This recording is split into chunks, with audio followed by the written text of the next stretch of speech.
친일 차기 정권을 매국노 집단 취급한 북한 대외 선전 사이트 일본 미디어.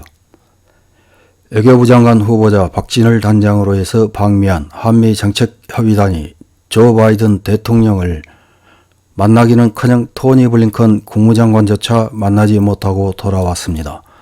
박진이 들고 간 대통령 당선자의 친서에는 한미가 북핵 문제와 경제안보 등 새로운 도전에 공동 대응하기 위해서 포괄적 전략 동맹을 한 차원 더 높여 대처해 나가자는 내용이 담겼다고 합니다. 이어서 정진석 국회 부의장을 단장으로 한 한일정책협의단이 차기 대통령 당선자가 기시다 후미오 일본 수상에게 보내는 친서를 들고 일본을 방문했습니다. 정진석은 친서의 내용에 대해서 새로운 한일 관계에 대한 당선자의 의지와 기대, 일본의 긍정적 호응에 대한 기대가 담긴 친서가 아닐까 생각한다고 말했습니다. 이런 소식은 북한에도 알려져 방미정책협의단에 대해서는 남조선에서 출범하는 새 정부의 외교안보 정책이 미국의 이익에 철저히 복종하게 되리라는 것을 시사한다고 비판했습니다. 방일정책협의단에 대한 북한의 비판은 일본 미디어가 보도한 기사를 통해서 확인해 보겠습니다. 4월 26일 제이캐스트 뉴스라는 매체 친일 한국 차기 정권을 역적 매국노 집단 취급 북한의 대외 선전 사이트 매도 반복이라는 제목의 기사가 실렸습니다. 어떤 내용의 기사인지 확인해 보겠습니다. 2022년 5월 한국에서 정권을 발족시키는 윤석열 차기 대통령이 일본의 정책협의 대표단을 파견한 것을 놓고 북한이 대외 선전 사이트를 통해 격렬하게 비난하고 있다. 윤 씨는 문재인 정권에서 악화된 한일 관계의 재건을 도모하지만 이것을 사무라이들에게 재침입의 길을 열어주려는 천하의 역적 행위, 조선민족의 피가 흐르고 있는지 묻지 않을 수 없다는 식의 말로 매도하고 있다. 한일 관계가 개선되어 미사일 발사를 반복하는 북한에 대한 대응이 강화되는 것을 우려하고 있는 것이 배경으로 보인다. 대표단은 2022년 4월 26일 기시다 후미오 수상과 면회해 윤 씨의 친서를 전달했다. 수상과의 면회가 조기에 실현됨으로써 차기 정권으로서는 5월 9일로 예정된 대통령 취임식에 기시다 씨 참석에 대한 기대감이 높아질 것 같다.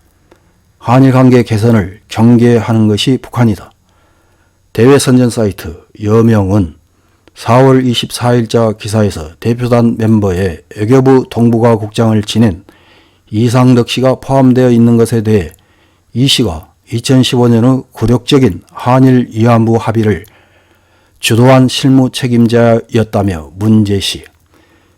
기사에서는 윤 씨가 대표단 멤버에 대해 미래지향적인 한일 관계를 확립하기 위한 최고의 전문가들로 구성되었다고 설명했는데 이것이야말로 지난 세기에 우리 민족에게 헤아릴 수 없는 불행과 고통을 안겨준 천년의 숙적인 일본의 과거 범죄를 백지로 해 사무라이들에게 재침입의 길을 열어주려는 천하의 역적 행위임에 틀림없다고 비판. 또한 윤 씨의 차기 정권에 대해 그동안 북한이 역도로 매도해온 이명박, 박근혜 양 정권을 상해하는 특등 친일 매국노 집단이라고 주장했다. 대외 선전 사이트 우리 민족끼리는 4월 26일자 기사에서 대표단을 보낸 차기 정권에 대해 조선민족의 피가 흐르고 있는지 묻지 않을 수 없다며 여명과 같은 사무라이들에게 재침입의 길을 이라는 주장을 전개했다.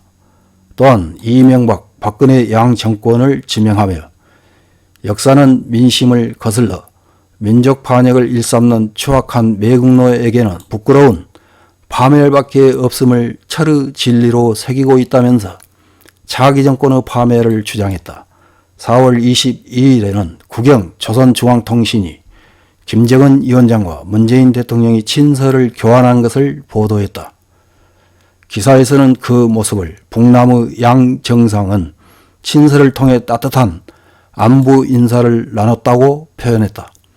현 시점에서 차기 정권을 비판하고 있는 것은 대외 선전 사이트, 국영 미디어의 동향이 향후 초점이다.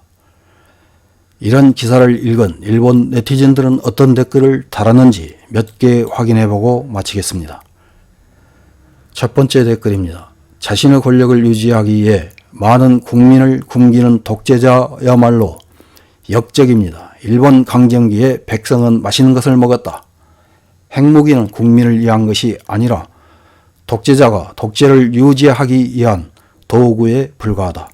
다음 댓글입니다. 그렇다고는 해도 이 대응을 재미있어 하지 않는 것은 북한만이 아니겠지요. 오랜 세월에 걸쳐 키워온 한국 국민의 반일 감정이 하루아침에 개선된다고는 도저히 생각되지 않습니다. 그다지 많은 것은 기대하지 않지만 우선 미래를 위해 거짓투성이가 된 반일 교육을 멈추는 것부터 시작하면 어떨까요? 다음 댓글입니다. 북한은 질투하는 것 같다. 부러운 것이다. 다만 한국의 화이트국 복귀는 반대다. 위안부 문제는 한국 정부 문제이며 일본이 협력할 이유는 없다. 한국 법률 속에 반일 활동의 명기가 있어 일본이 한국의 손을 내밀 이유는 없다. 다음 댓글입니다. 북이 반대한다고 말하는 것은 일본에는 좋은 것으로 받아들여진다. 하지만 거기는 남쪽이며 돈이 생겨 경제가 좋아지면 곧바로 뒤집히므로 일본으로서는 절대 안이하게 대응을 해서는 안 된다. 다음 댓글입니다. 이것도 한국의 프로파간다 탓입니다. 역사교육이라면서 거짓말만 가르치고 있기 때문에 정작 일본의 도움을 받으려고 해도 방해하는 사람이 나옵니다. 지금까지도 지지율이 떨어지면 반일을 반복하고 있습니다. 다음 댓글입니다. 한국은 항상 기회적이고 타산적인 국가라고 인식해야 한다. 그 나라에는 반일 정신이라는 뒤틀린 고정관념이 깔려 있으므로 일시적인 유화 자세 등은 믿지 말고 이용할 것은 이쪽도 이용한다는 태도로 응해야 한다. 현 헌법을 개정할 때까지는 믿을 만한 가치가 없는 무리들이다. 이상입니다.